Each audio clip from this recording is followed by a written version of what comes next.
Vamos orar? Pai, nós queremos te agradecer por mais essa oportunidade que nós temos de, neste domingo, pararmos, refletirmos, pensarmos, sermos constrangidos, transformados pela Tua palavra, Senhor. Queremos te pedir que, em nome de Jesus, o Teu Santo Espírito conduza este momento, Senhor, para que possamos compreender, e não somente compreender, mas acolher e praticar a Tua palavra nas nossas vidas. Pedimos que o Senhor quebre as barreiras, os preconceitos, que muitas vezes existem em nós, que o Senhor tire as escamas que muitas vezes nos cegam para a verdade do Teu Evangelho, e que ao compreendermos isso, ó Deus, nós possamos adorar ao Senhor com o nosso coração livre. Essa é a nossa vontade, para a honra e glória do Teu nome, é em nome de Jesus que nós oramos. Amém. Muito bem, meus irmãos, como vocês sabem, nós estamos estudando este tema, o Rei Revelado, e as nossas reflexões estão baseadas no Evangelho de Marcos, né? No Evangelho de Marcos. Então nós já demos entradas, nós estamos entrando aqui no quarto sermão do Evangelho de Marcos, e a gente não terminou o primeiro capítulo. Então perceba que a nossa jornada aqui, dentro deste Evangelho, vai ser fantástica, mas longa. Toda boa jornada é longa, percebam, né? Bons casamentos duram muito tempo, né? São longos, não é verdade? Então, a ideia da palavra de Deus, assim, da gente ter essa degustação, bons almoços, bons restaurantes, né? Você não vai ali e meio que, né, fast food, né? Uma boa alimentação, como que é? Slow food. Slow food. Paradinho, devagar, saboreando, percebendo cada detalhe. Assim nós estamos fazendo no Evangelho de Marcos. No Evangelho de Marcos. Hoje pela manhã, eu tentei, não sei se consegui, mas eu acho que eu cheguei bem perto disso, de responder a pergunta: o que você precisa para ser feliz?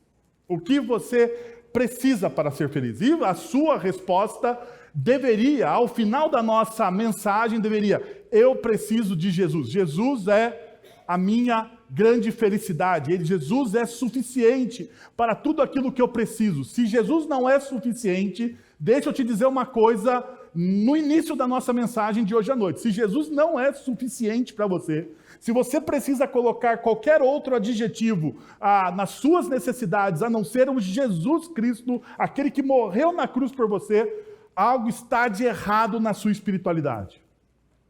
Você precisa rever a sua espiritualidade. Bom, nós trabalhamos isso pela manhã, e se você deseja ouvir aquilo que nós trabalhamos pela manhã, você precisa ir lá no nosso podcast e assistir a nossa mensagem. Não vou fazer o pessoal da noite, ou o pessoal que veio, melhor dizendo, o pessoal que vem nos dois cultos, né, ouvir de novo a mesma mensagem. Não seria justo com esse pessoal. Mas eu tenho uma outra questão hoje pela noite. São duas coisas que movem o nosso coração. Uma das coisas que move o nosso coração é a nossa necessidade. As nossas necessidades, vontades e desejos movem os nossos corações. No entanto, existe uma outra coisa que exerce autoridade sobre nossas vidas. Existe um outro paradigma que exerce autoridade sobre nossas vidas, e a pergunta que eu queria fazer para vocês é: qual é a fonte de autoridade em sua vida? Qual é a fonte de autoridade em sua vida? Para alguns, a fonte de autoridade é a razão. A razão torna-se fonte de autoridade. Penso, logo existo. Penso, logo existo, ou eu vivo da maneira como vivo porque eu penso. Eu vivo da maneira como eu vivo porque eu penso. Os meus pensamentos, os meus planos são infalíveis. Eu não falho, eu não erro. Eu tenho na minha cabeça, no meu conhecimento, no meu entendimento, tudo aquilo que eu preciso. Uma outra fonte de autoridade, além da razão, é a experiência. E aqui vai tocar demais na nossa fé. Porque dentro da perspectiva brasileira de espiritualidade, a fé, ela muitas vezes não é vivida com a razão. A fé é uma experiência. A fé é uma experiência. É um sentimento. Então, as pessoas que vivem pela experiência, elas dizem, eu vivo da maneira como eu vivo, porque eu sinto. Os meus sentimentos me guiam. Então, por exemplo, se você chegou hoje no nosso encontro, e se você não sentir pelo menos 3 arrepios, o culto não foi bom. O pregador estava abaixo da média. Porque, afinal de contas, um bom culto é quando você sente 3 arrepios e no final dele tem vontade de dar glória a Deus. Daí você pode pensar, nossa, que culto maravilhoso foi hoje. Eu até, dentro de uma igreja presbiteriana, eu tive vontade de dar um glória a Deus. Pode ser uma possibilidade. Você vive por aquilo que você sente. As suas experiências exercem autoridade sobre sua vida. Você não toma, então, as suas decisões de maneira muito racional. Você toma as suas decisões pelos seus sentimentos. Gente, tanto o racional quanto aquele que se apoia nos sentimentos é muito perigoso. Porque tanto a forma com que ambas as experiências, melhor dizendo, deixa eu formular melhor o pensamento para vocês. Ambas as experiências são perigosas, se exercidas de maneira exacerbadas. Porque em ambas as experiências, o meu eu, a minha humanidade está no centro. A minha razão e os meus sentimentos estão no centro de tomada de decisão. E é muito perigoso isso, à luz das Sagradas Escrituras. Bom, mas talvez essa não seja as 2 únicas formas da gente estar debaixo de autoridade, ou de algum tipo de autoridade. A última é a tradição. A tradição é uma forma de autoridade. A pessoa pensa, eu vivo do jeito que eu vivo, porque sempre fizemos assim. Em um âmbito mais pessoal, essa experiência é a experiência da Gabriela Cravo e Canela. Já ouviu falar? Gabriela Cravo e Canela? Eu sou assim, sempre fui assim, nunca vou mudar. Esse é o meu jeito. Não existe mudança, eu sempre fui, essa é a minha tradição. Ela está acima de qualquer coisa. Todas essas formas, exercem algum tipo de autoridade sobre você. Talvez você transite por algumas delas, dependendo da situação. Mas deixa eu te falar uma coisa.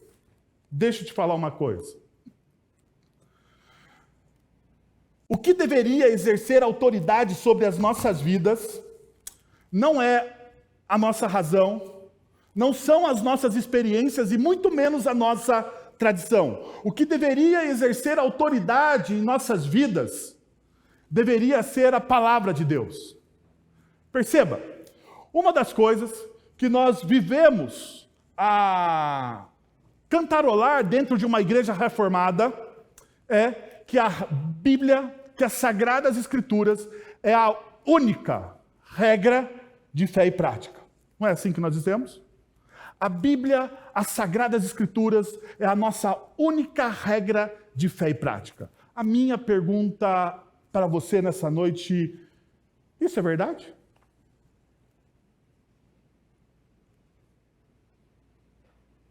Isso é verdade? Não, eu não estou dizendo se você crê nisso, Porque veja, se você passou por uma experiência de batismo, profissão de fé, recepção de novos membros, dentro da nossa comunidade, em algum momento você foi exposto a essa verdade e você, diante do conselho da igreja, disse: olha, eu acredito nisso, a Bíblia é a nossa única regra de fé e prática. A minha pergunta é outra. A Bíblia ela precisa ser a sua regra de fé e prática, a sua única regra de fé e prática, na forma como você vive. Na forma como você vive. Na forma como você toma as suas decisões. Na maneira como você se relaciona com o próximo. Na forma com que você gasta o seu dinheiro ou investe o seu dinheiro. Na maneira com que você lida com a sua vocação. A Bíblia deve ser a sua única regra de fé e prática na forma com que você vive. Então você poderia dizer o seguinte: eu vivo desse jeito, eu vivo desta forma, não porque a experiência me guia, não porque a razão me guia, não porque a tradição me guia, mas porque a palavra de Deus guia os meus passos. O salmista, ele vai dizer que a palavra de Deus é luz para o seu caminho. Você já parou para pensar nessa imagem que o salmista traz para nós? A palavra de Deus é luz para o meu caminho. O que isso significa? Qual é essa imagem? Ou o que essa imagem evoca em nós? A palavra de Deus é luz para o meu caminho.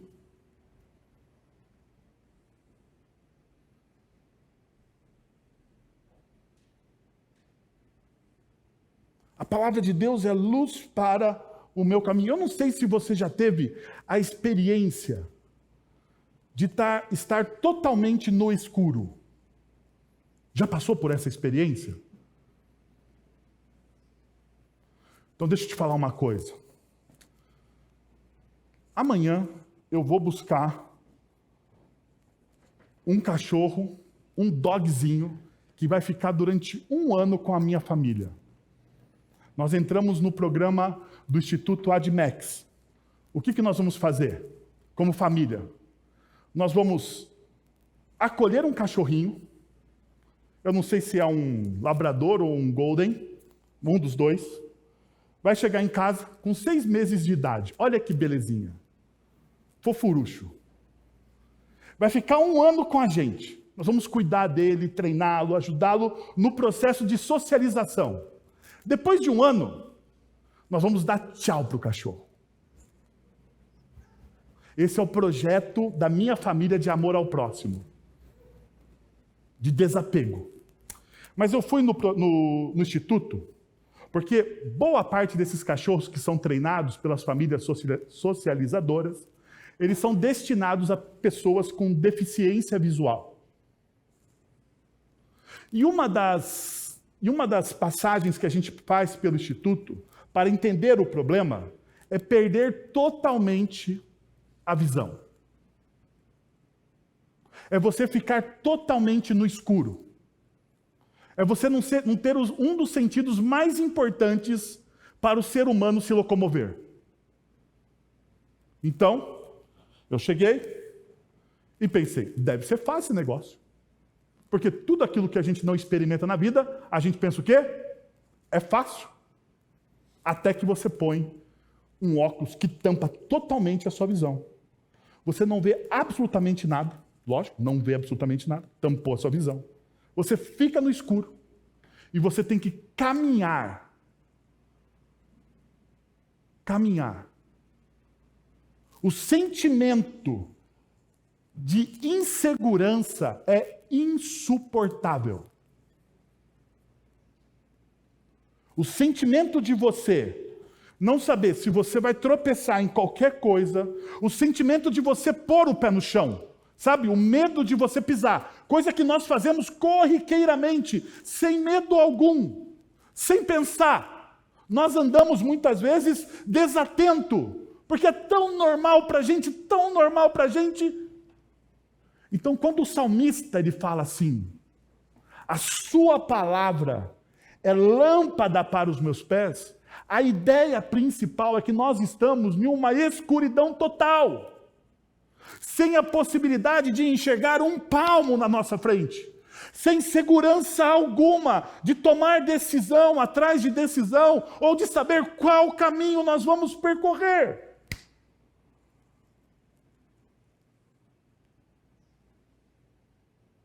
Eu quero saber de vocês nessa noite,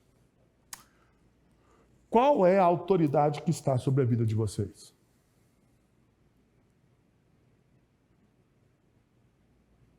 Porque isso é crucial no discipulado com Jesus. Nós percebemos pela manhã que não existem meios termos. Se você decide ser um discípulo de Jesus, não existe um meio discípulo de Jesus. Ou você assume o discipulado de Jesus, ou você se afasta do Cristo. Bom, diante disso, gostaria de convidar você a abrir o texto no capítulo 1 do Evangelho de Marcos, a partir do verso de número 21.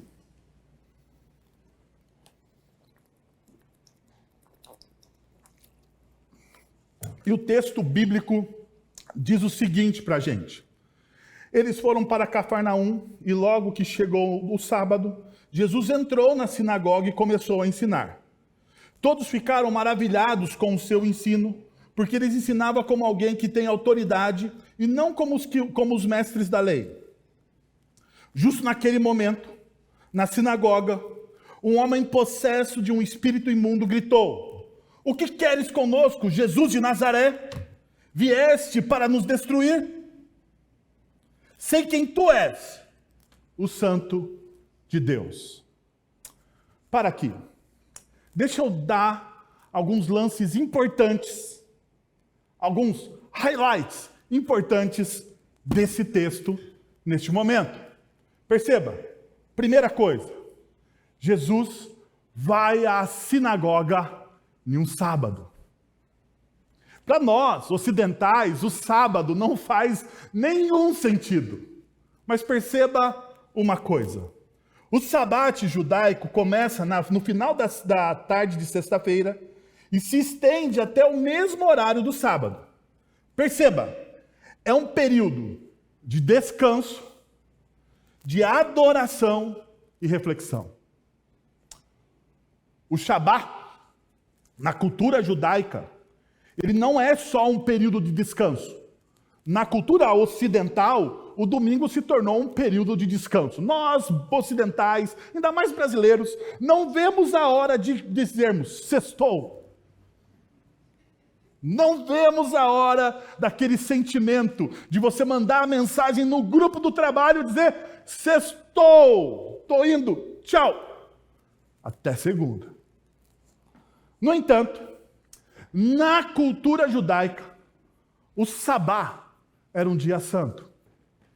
Era um dia, sim, de descanso, de regozijo, de estar com a família, no meio da comunidade. No entanto, haviam duas características importantes: adoração e reflexão. O Shabá, ele tinha a ideia de você se concentrar e olhar para as coisas que Deus fez na história, recontar as histórias do povo de Deus, relembrar fatos, trazer à memória aquilo que te dá esperança. E junto com isso, e junto com essa adoração, trazer o seu coração à reflexão. Firmar no seu coração os princípios, as verdades do reino de Deus. Essa era a ideia. Essa era a ideia. Então diz o texto bíblico que Jesus, com os seus discípulos, porque esse é o texto que vem logo após o chamado dos discípulos, de alguns dos discípulos. Jesus está formando o seu colégio apostólico, eles vão a Cafarnaum, e a primeira coisa que eles fazem, você vê aqui a palavra logo, é imediato, a ideia de urgência. A primeira coisa que eles fazem quando chega o sábado é ir à adoração. Aonde eles vão à adoração? Diz o texto bíblico que é a sinagoga. Então, para a gente, muitas vezes, essa realidade da sinagoga fica distante. Então, deixa eu te ajudar a colocar isso na mesma página. Analogamente, a estrutura de uma igreja local nos dias atuais. A sinagoga era um local de encontro onde as escrituras eram lidas e ensinadas. Os judeus a utilizavam para as práticas de adoração, educação e reuniões comunitárias. Então, na sinagoga, não era o templo de Jerusalém. O templo de Jerusalém, havia só um em Jerusalém, era um lugar santo, aonde todo bom judeu deveria ir pelo menos uma vez ao ano. No entanto, como às vezes era muito longe as distâncias, nas cidades aonde houvessem pelo menos 10 judeus acima dos 13 anos, haveria ali uma sinagoga. Um lugar onde as pessoas poderiam adorar localmente, prestar o seu, praticar a palavra de Deus ou praticar o ensino da palavra, ter a sua educação formal, porque a sinagoga não era simplesmente também um lugar de reunião religiosa, era um lugar de educação. A sinagoga era o lugar onde os jovens judeus aprendiam a ler e a escrever. Bom, perceba uma coisa. Qual é o cenário deste primeiro momento? Jesus está no dia de adoração, em um lugar de adoração. Não é isso? Jesus está no dia santo, em um lugar que deveria ser santo. Perceba. Primeira coisa que o texto nos mostra, diz o versículo de número 22. Todos ficavam maravilhados com o seu ensino, porque lhes ensinava como alguém que tem autoridade, e não como os mestres da lei. Então, o que acontecia? Jesus já era reconhecidamente um rabi neste momento. Vamos lembrar aquilo que eu falei pela manhã. Marcos, ele não está dando um texto cronológico a respeito de Jesus. Marcos está dando grandes resumos. Então, Jesus já tinha um grupo de discípulos e um rabino naqueles tempos poderia, no momento da reflexão, se levantar e ensinar a comunidade que ali estava reunida. E Jesus o faz. E uma das coisas que acontece é que as pessoas ficam maravilhadas. Perceba. Por que as pessoas ficam maravilhadas? Os escribas, na época de Jesus, obtinham autoridade a partir da tradição dos homens. Uma das coisas que aconteceu de maneira estranha com a cultura judaica, e principalmente dentro das sinagogas, nos lugares onde a palavra de Deus deveria ser pregada, é que a palavra de Deus nesses lugares não era mais pregada. O que era pregado eram as interpretações dos rabis. Então, o que havia ali eram as tradições. Ao citar os líderes judaicos, eles se baseavam nos famosos e respeitados mestres que os precederam. Eles não olhavam mais diretamente para o texto. O que o texto de Marcos está nos mostrando é um rompimento do que Jesus está fazendo na religiosidade judaica daquele momento. Me parece que Jesus não abriu nenhum comentário de um rabi naquele momento. Nem um livrinho que falava a respeito do que Deus tinha feito. O que me parece é que Jesus abriu os rolos dos profetas e começou a ensinar a palavra de Deus de maneira livre e transparente ao povo. E isso criou um verdadeiro impacto. Perceba então, Jesus não estava preenchendo a mente dos seus ouvintes com devaneios inúteis, tradições humanas ou sofismas sem propósito, mas sim com algo que tem o potencial de enriquecer profundamente as suas vidas. Jesus, ele não estava negociando a pregação do Evangelho. Ou melhor, neste momento, Jesus não estava negociando a pregação da palavra de Deus. Jesus estava falando a respeito da palavra de Deus. Jesus não estava ensinando novos caminhos às pessoas. 5 formas de você obter poder espiritual. 5 maneiras do seu casamento ser melhor sucedido. 3 formas de você educar o seu filho. Não! Jesus estava abastecendo o coração do povo de Deus com a palavra de Deus. E isso é uma quebra de paradigma. Perceba, quantas vezes você ouve pessoas religiosas falarem sobre a palavra de Deus e parece que aquilo não lhe toca?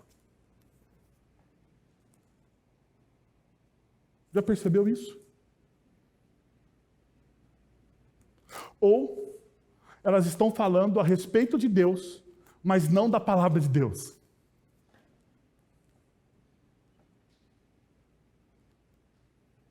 Já parou para pensar nisso? Que você pode estar dentro de uma comunidade cristã, ouvindo a respeito de Deus, mas não ouvir a palavra de Deus?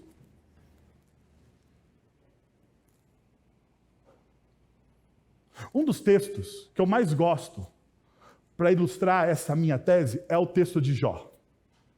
Ao final da vida, ou ao final do livro de Jó, quando parece que tudo se encaixa, todas as peças vão se encaixando. Nem todas, porque Jó nunca descobriu o porquê ele passou por toda aquela provação, mas a maioria das peças se encaixando na vida de Jó, ele tem uma declaração fantástica. Antes, eu conheci o Senhor de ouvir falar, mas agora os meus olhos te veem. O que Jó está dizendo? Jó está dizendo exatamente o seguinte: Senhor, eu conhecia o Senhor a respeito do que as pessoas falavam do Senhor. Senhor, eu conhecia o Senhor a respeito da experiência de outras pessoas que comunicaram aquilo que elas passaram com o Senhor. Senhor, eu conheci o Senhor de fofoca. E sabe qual que é o problema? Você conhecer o Senhor não a partir daquilo que Ele realmente diz de quem Ele é, mas do que os outros dizem a respeito de Deus. É você construir uma imagem do Deus que não existe.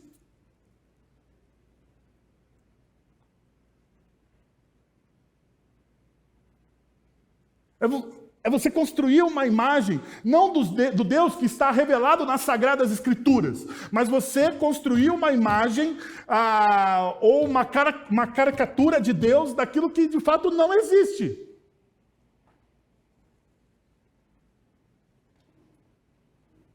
A pergunta que o texto está evocando é como você de fato conhece a Deus.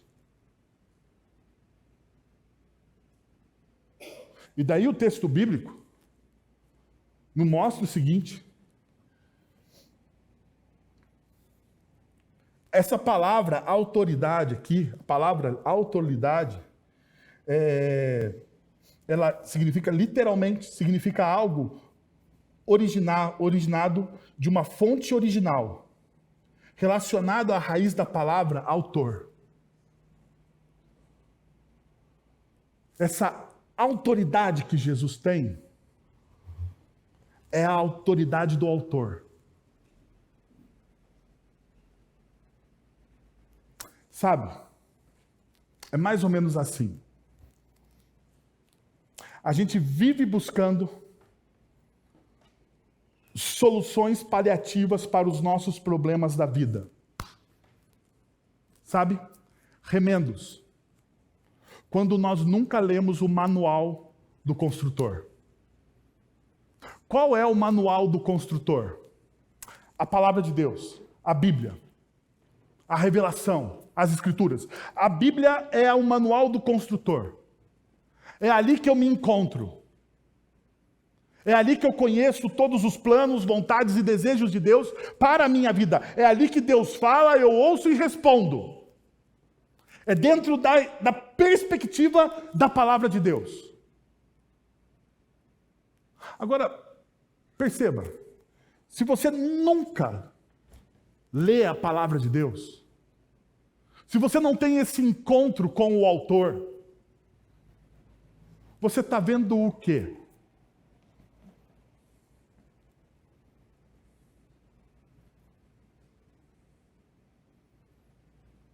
Você já tentou consertar alguma coisa na sua casa sem ler o manual?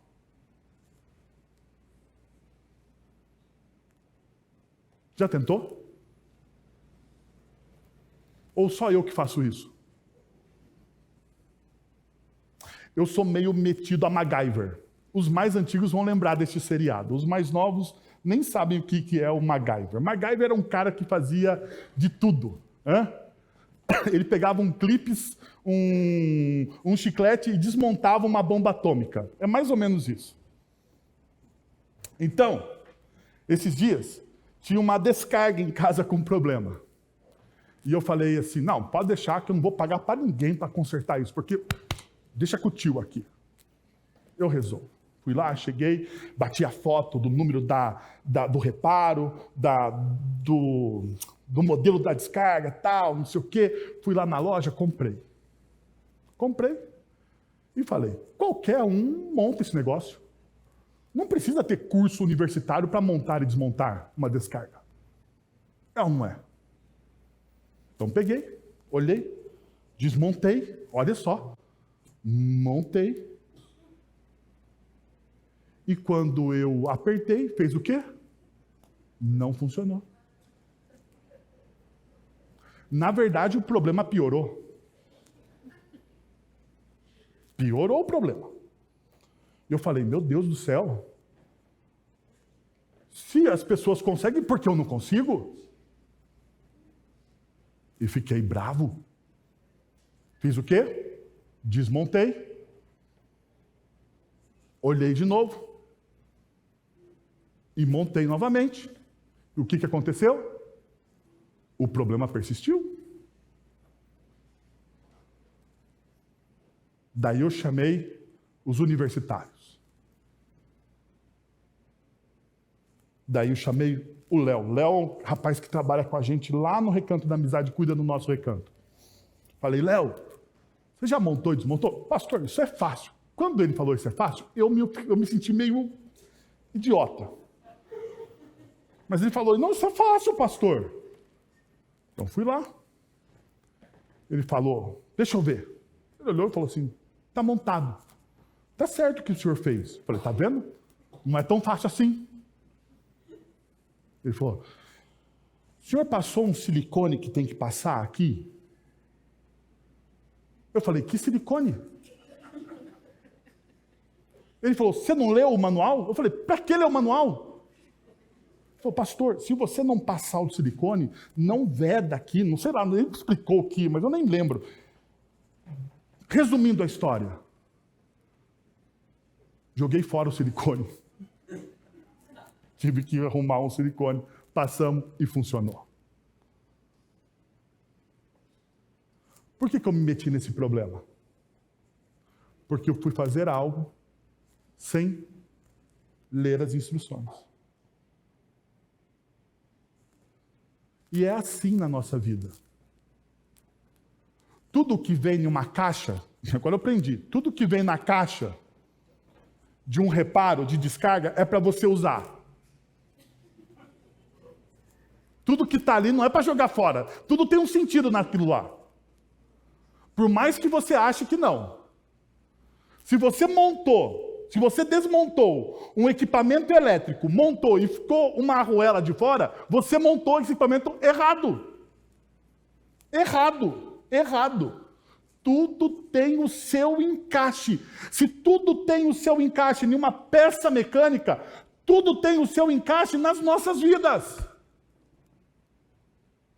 Mas o único manual, a única coisa que pode nos dar essa perspectiva é a palavra de Deus. Então, por isso que essas pessoas, ao ouvirem Jesus falar da palavra de Deus, elas ficaram o quê? Maravilhadas. Porque há muito tempo elas não ouviam alguém falar da palavra de Deus com tanta autoridade. Agora veja. Havia um dia santo, um lugar santo, sem a palavra de Deus. Perceba o que acontece mais adiante. Marcos faz de propósito marcar novamente o lugar. Você percebe que ele não precisaria repetir o lugar, porque ele já diz que está na sinagoga. Mas mais uma vez ele diz, na sinagoga, naquele lugar santo, havia um homem possesso de um espírito maligno, que ao ouvir a palavra de Deus, gritou. Perceba a realidade. No lugar de adoração, a palavra transformadora não estava o quê? Ausente. No lugar de adoração, a palavra que transforma, a palavra que encaixa todas as coisas, a palavra que nos dá direção, a palavra que é luz para o nosso caminho, ela estava ausente. Agora veja uma outra coisa. No local de adoração, a palavra libertadora não estava presente. Havia o que naquele lugar? Havia o que naquele lugar? Não tenha medo. Eu sei que você é presbiteriano e tem medo de falar esses textos bíblicos, mas fique tranquilo, fique tranquilo. Nós estamos aqui na presença do Senhor. Aquilo que está em nós é maior do que está no mundo. Não fique tranquilo. O que havia naquele lugar de adoração, num dia santo? Um homem possesso de espírito imundo. Por que num dia santo, num lugar santo, há um homem possesso de espírito imundo?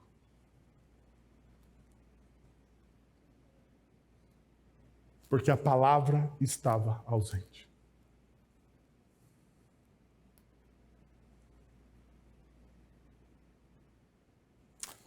O que me faz, muitas vezes, refletir sobre isso, é que, ok, você pode falar assim, mas, Wellington, Jesus ele não veio quebrar isso? E Jesus aqui ele está quebrando realmente essa religiosidade dos lugares.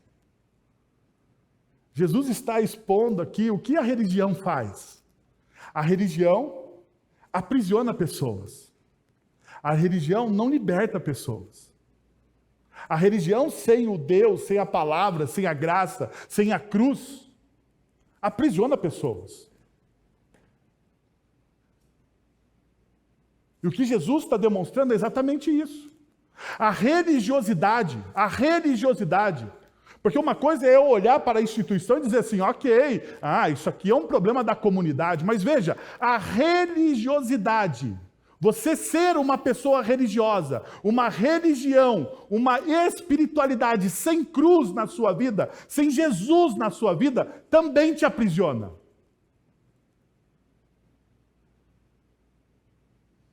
E o texto bíblico nos mostra essa realidade. Agora, perceba uma coisa. O texto continua. E o texto diz o seguinte: e todos ficaram maravilhados com o seu ensino. Perceba que o texto evoca essa realidade. E todos ficaram o quê? Maravilhados. A ideia de maravilhados aqui é a ideia de alguém que toma um grande impacto. O termo equiplexos pode, de certa forma, ser comparado a um impacto de uma pancada emocional ou intelectual. Quando algo é tão surpreendente ou extraordinário que deixa as pessoas sem fôlego e o quê? Maravilhadas. O que o Evangelho faz com as pessoas? O que a palavra de Deus faz com as pessoas? Dá aquele impacto. E elas ficam sem fôlego diante da palavra. O texto ainda nos mostra que não é só maravilhadas. O texto ele usa um outro termo para admirados. O termo grego ele pode ser definido de maneira prática como ficar atordoado. Ele descreve uma reação intensa de assombro e admiração diante de algo que causa um impacto profundo. A ideia do segundo termo, admirado, é quase como se fosse um medo. O medo de algo que você vê e é incontrolável. É incontrolável. As pessoas ficaram admiradas, as pessoas ficaram maravilhadas, porque ouviram a palavra de Deus. Elas perceberam em Jesus aquilo que faltava na vida delas. Mas veja, isso deveria ser a nossa reação. Essa deve ser a nossa reação diante da palavra de Deus. Diante da palavra de Deus, eu deveria ficar assombrado, maravilhado. Eu deveria ter um impacto intelectual, emocional. Isso deveria tirar o meu fôlego. Eu deveria estar deslumbrado pela palavra de Deus, pela autoridade da palavra de Deus. Deslumbramento por essa palavra. Deslumbramento é o sentimento ou é a ideia de que os seus olhos brilham diante daquela realidade.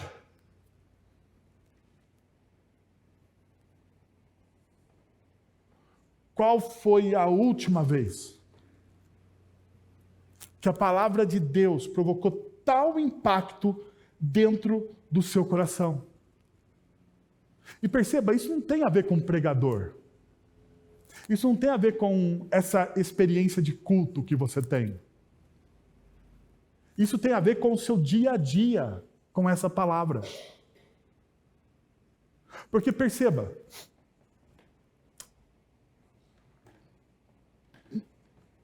nós temos uma grande dificuldade. E qual é a nossa grande dificuldade? Nós resumimos, e aqui está um grande problema, nós resumimos a nossa espiritualidade ao quê? Aos encontros dominicais.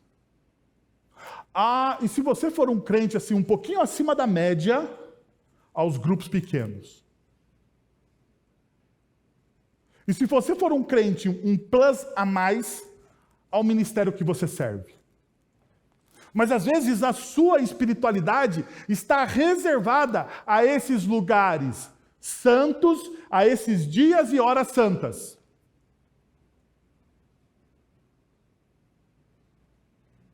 Será que dá para você construir um relacionamento íntimo com Deus nessa perspectiva?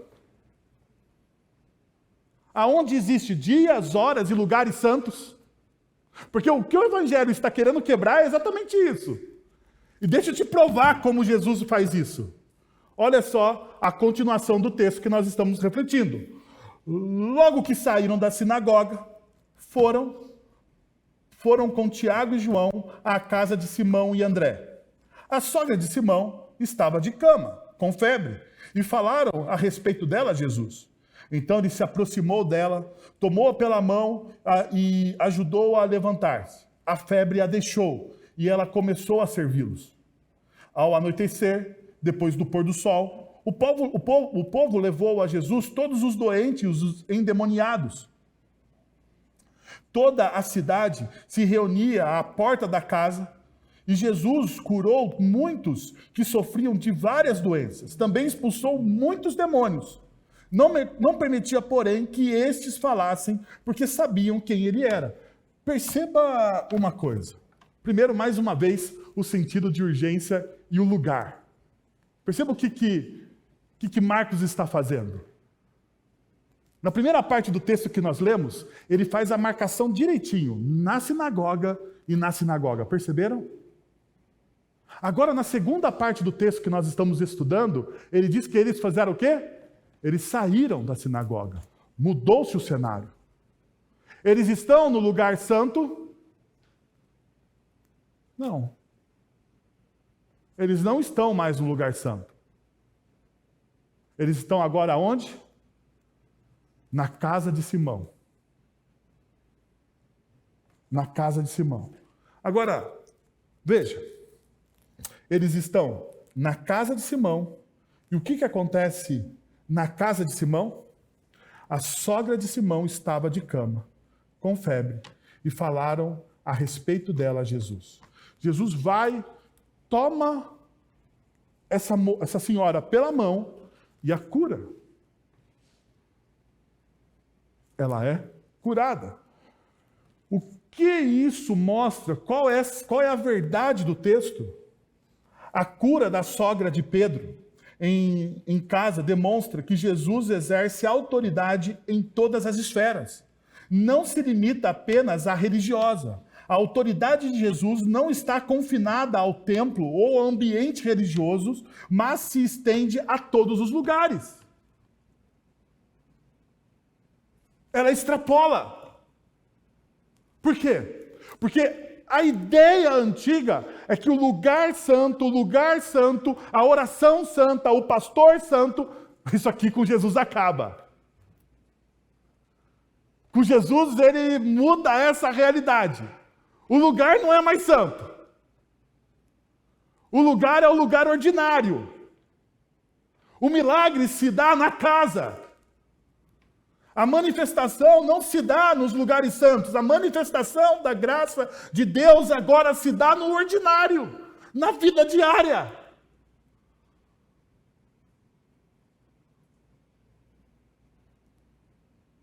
Essa é a beleza da fé que nós temos em Cristo Jesus.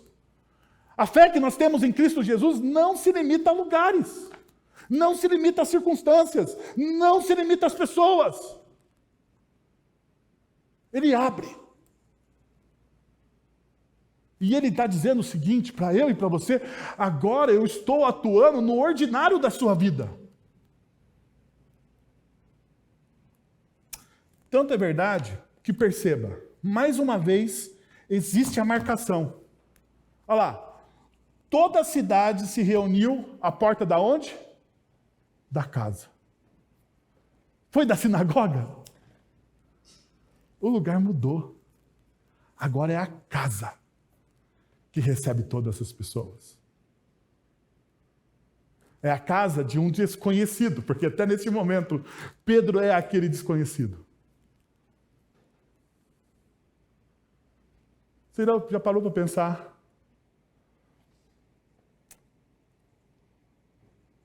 Que Jesus ele está, neste momento, através do Evangelho de Marcos, mudando o paradigma da sua religiosidade. A sua religiosidade diz sobre um lugar santo. E Jesus diz: todos os lugares são santos. A sua religiosidade diz: existe um pastor, um homem santo. Daí Jesus diz: não, todos os homens agora, através do meu sacrifício, são santos. Todos os homens e mulheres. A sua religiosidade diz: existe uma forma de fazer oração. Jesus, a partir de agora, diz: você não chama Deus mais somente de Senhor. A partir de agora, você diz Pai.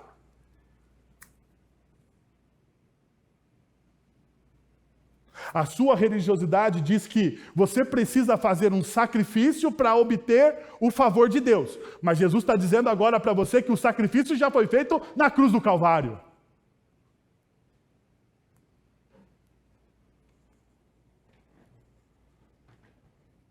Ao refletir sobre esse texto, eu me lembrei uma fala do Tolkien no Senhor dos Anéis, no Retorno do Rei. E no Senhor dos Anéis, do Retorno do Rei, Tolkien vai dizer o seguinte: as mãos do rei são mãos que trazem a cura. E assim será conhecido o rei legítimo.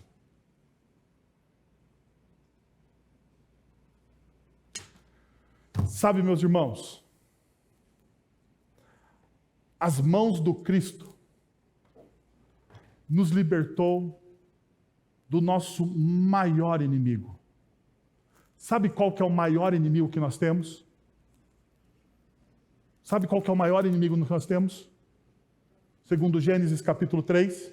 Qual é o maior inimigo que nós temos, segundo Gênesis capítulo 3? Nós mesmos. Uai? Quem tomou a decisão de viver apartado de Deus? Quem quis seguir os seus próprios planos? Quem quis rejeitar todo o bom propósito de Deus para viver da forma que achava ser melhor? Na cruz do Calvário, no Evangelho de Jesus, Ele trouxe cura para o nosso maior problema. Sabe qual que é o seu maior problema? Essa é uma palestra ou uma pregação anti-coach. Sabe qual é o seu maior problema? É você mesmo. E sabe o que você precisa fazer nessa noite? Se entregar às mãos do legítimo rei que produz o quê? Cura. Que tal você fechar os seus olhos, abaixar a sua cabeça e entregar a sua vida